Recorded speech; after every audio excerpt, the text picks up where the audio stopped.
ব্রতের বিধান নিহি তোমার নিকট, স্থাপনা করিবে এক জলপূর্ণ ঘট। পান গুয়া রাখো যত্নে আসর পাতিয়া, ধূপ দীপ জ্বালি দেয় সিন্দুর গুলিয়া।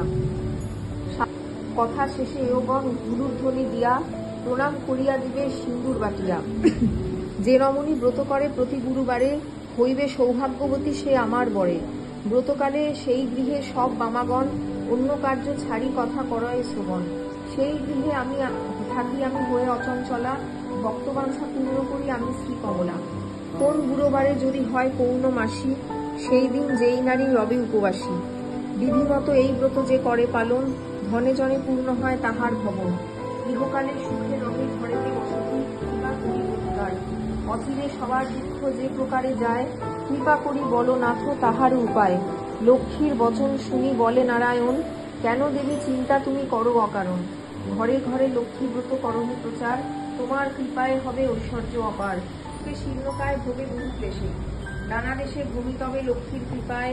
বিদর্ভেতে উপনীত হল পুনরায়, দেখে তথা এক গৃহে বামাগণ যত, ভক্তি সহকারে সব করে লক্ষ্মী ব্রত। পূর্বের বৃত্তান্ত সব স্মরণ হইল, যেরূপে লক্ষ্মীর